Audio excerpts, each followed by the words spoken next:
Chapter 21. Walking ahead of me was a woman who had been widowed the day after her wedding. I felt as if I were stepping on her tears. To one side of the trail was an injured bird that had fallen from a tree. One of its wings was caught on a branch. The flapping of its wings devastated me.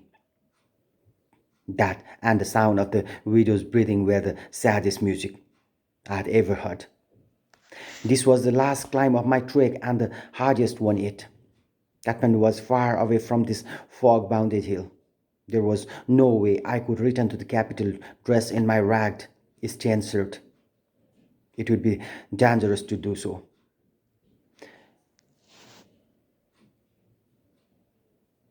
I had faced too many questions. I needed to clean myself up and clear my vision before I returned, but I was beginning to think I might only reach Kathmandu as a news item about another casualty of war. Walking behind the widow was an elderly man.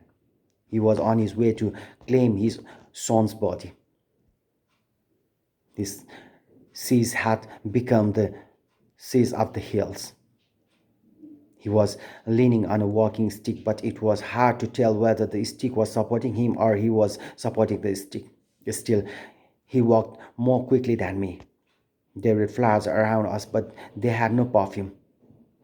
They had been picked, thrown down, and trodden underfoot. A small flowering bush by the side of the trail was covered in tongue. As we climbed, the hill grew steeper, adding to the woes of the stooped old man. The hills in which he had invested his sweat, blood, and tears had become a burden to him. Now he was in a hurry to claim his dead son. I just buried one son, he said. Now I have to identify the body of another. He hovered along, barefoot the hope. Behind me was an old woman. She was also on her way to claim a body, the body of her daughter, which had been crammed into a basket and placed by a riverbank across the hill. The old woman was now first to identify her own flesh and blood, though the blood had long stopped flowing from the body. She would identify her daughter by her face, the same sweet face she had held to her breast all those years ago. She would have never have to worry now about getting his daughter married. She would never see her wearing bangles, a pote or sindoor. The old woman had managed to send her daughter to school so she could learn to read and write, but she hadn't been able to teach her the difference between right and wrong. The old woman was almost rushing as she climbed the foggy hill with her shawl covering her face. I didn't have the courage to look at her. She was like an arid, sun-scorched hillside without even one drop of water. No streams flowed. Even her eyes were dry. I was climbing surrounded by bereft people. But when we came to the crest of the hill, I would take a different path. I wanted to meet Siddhartha before I went back to Kathmandu. How long had it been since I had last seen him? We had walked together for a few days, then he had left me, saying, "You will be safer walking without me.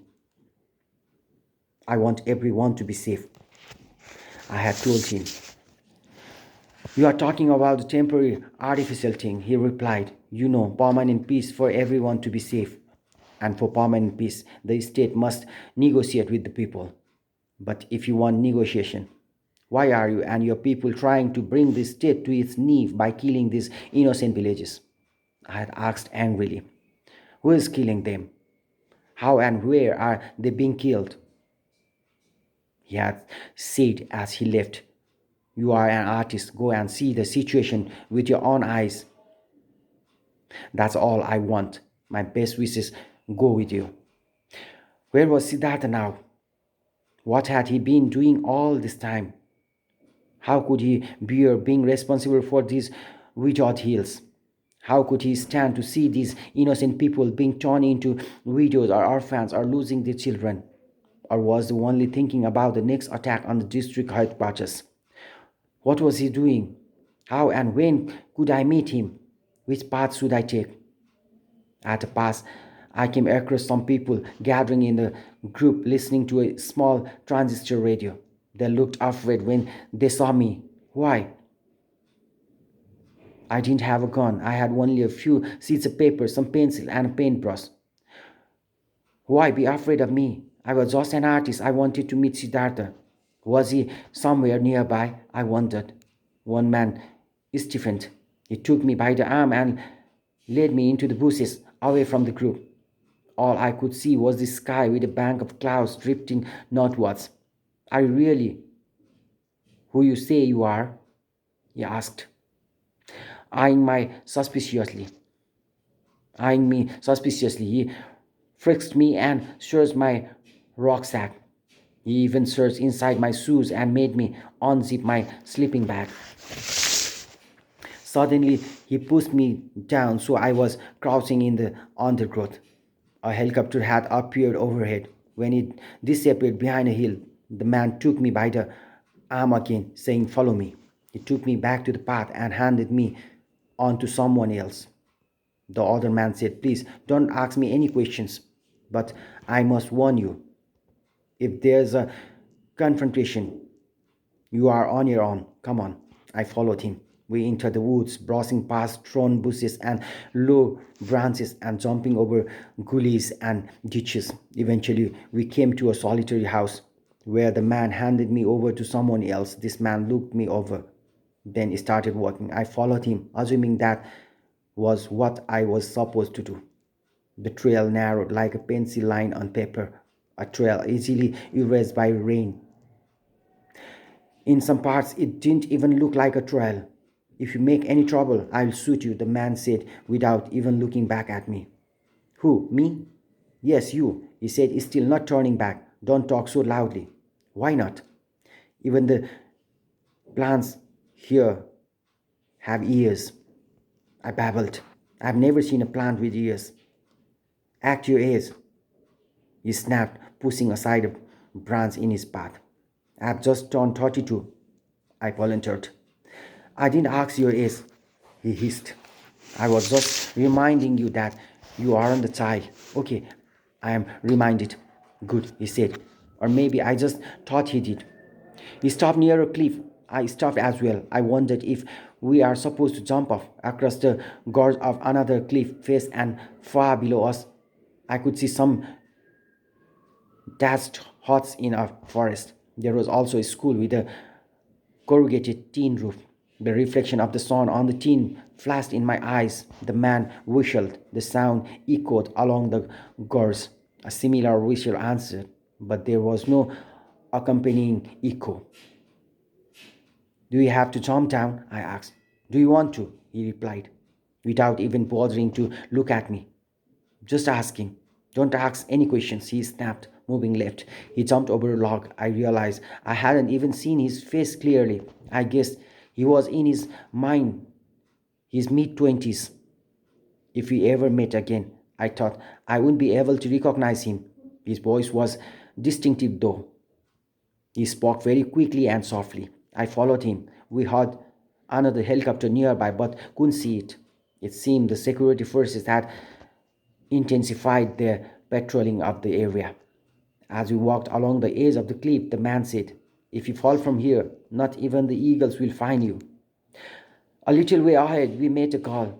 She pretended not to see us. The man hung back, and I realized I was supposed to follow the girl. The man disappeared before I even realized he was gone. The girl led the way without so much as glancing at me. "Are you married, Baini?" I asked, curious about her. "Does that matter?" She asked in return. The trail sloped downhill. She walked fast as if to make me walk. "Those pants suit you," I said, unable to control my babbling. With quiet composure, she said, "It seems you have never seen a bullet." What makes you say that? If you had, you wouldn't talk about such trivial things. I saw a gun tucked into the waistband of her pants, covered by a shawl. We arrived at a stream. An old log served as a bridge. She stepped onto the slippery log, planting her sports shoe confidently on it, and walked across quickly. You should be the heroine in an action movie, I said, trying stupidly to make light conversation. Didn't my friends tell you to be quiet? She growled. They told me not to ask questions. Then why? Why what? Why are you talking to me? I can't seem to help it, I confessed. Remember, I am not responsible for your safety, she said threateningly. Is there danger ahead? I said. That all depends on how you behave. She crossed the wheat field and entered the forest as any woman looking for fodder might. But she was carrying a modern weapon in her pants. An instrument of death had become an extension of her body. A snake embarrassing a flower. She was a simple village girl, but she was also a rebel. I needed to be careful what I said to her. She walked so quickly and lightly that it was hard for me to keep up. She might have been a doe. Where was she taking me? She didn't seem to care if I was following or not. I quickened my pace as she scampered up a hillock. The man who marries you will be lucky, I said. She stopped and put a hand on her gun. Are you in love? I blurted out and immediately regretted my words. She took out her gun, glaring at me. I trembled. I apologized profusely. Sorry, sorry. After that, I followed her in dutiful silence, as if I were in a meditation center where all conversation was banned. But then I began to think whole villages are in mourning. Hundreds of houses have been abandoned. Thousands of people face an uncertain future, and this girl's pointing a gun at me. Who does she think she is? Does she have the courage or the capability to solve our nation's problem and create a prosperous future for us? No. All she had was a gun, and she was using that gun to intimidate me. You can just tell me what you want, I said. You don't need to threaten me with your gun. Where was done work, bullets do, she said simply. So you have taken up arms because no one listens to you? What other choice do we have? She asked and then added, I wish our words would work with you. I've seen bullets, I said, pointing to the hole in my trousers. I survived the bullet. See, you might not be so lucky next time. Can I tell you something, Baini? I said. Don't get angry, but that gun doesn't look good in your hands, she said combatively. You mean only bangles look good on a woman? Well, at least bangles don't kill, I said. This gun's for my protection, she said. I'm strong because I have this gun. But how long will that last? I'll live courageously as long as I can. But why are you so intent on cutting your life short?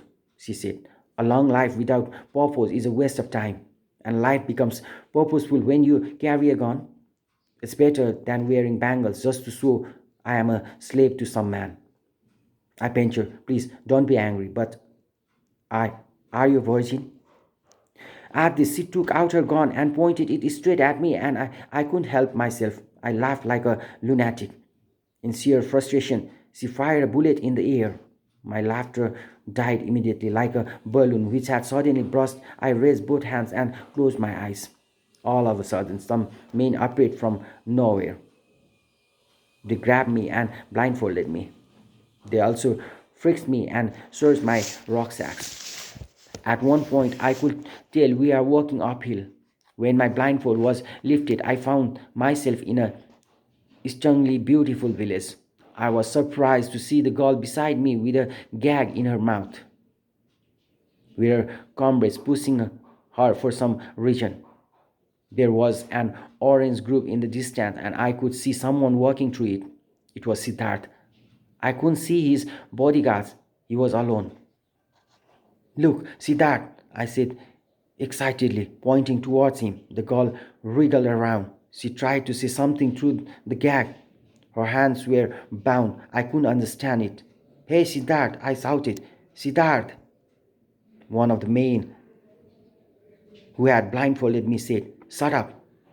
He took out a gun. I saw Siddharth reach up to pick an orange. He saw us and I waved to him. But instead of waving back, he threw the orange to the ground, turned, and began to run. The men who had been standing next to me began to run after him with guns in their hands. I couldn't understand what was happening. I just stood there beside the girl, watching them run. The girl kicked me and tried to say something again. I untied her hands and she pulled the gag from her mouth. By then, the men had caught up with Siddhartha. He was completely surrounded. I heard three shots and he fell. I was speechless with shock. The girl covered her face and sank down onto the grass. I couldn't believe what had happened. A helicopter appeared from nowhere. Nowhere. It hovered just above the ground, its engine still running. The men got in. The dust thrown up by the spinning of its rotors temporarily blinded me. As the helicopter disappeared behind a hill, I looked at the girl. She was writhing on the ground, crying inconceivably. I ran towards Siddharth. He was lying in a pool of blood but was still breathing. He held my hand and opened his mouth to say something. I'm so sorry, Siddharth, I said with tears in my eyes. This is my fault. I didn't realize who those men were. He moved his lips. Blood was pouring out of his mouth. I couldn't understand what he was trying to say. I looked into his eyes. They tore my heart out. They were still so perfect and still so bright. His eyes found my face. But as he stared at me, the light behind his eyes flickered and died like a candle snuffed out by the window. I sobbed, I screamed, I wept like a child. I closed his eyes, laid him down among the mustard plants, and sat by his dead body.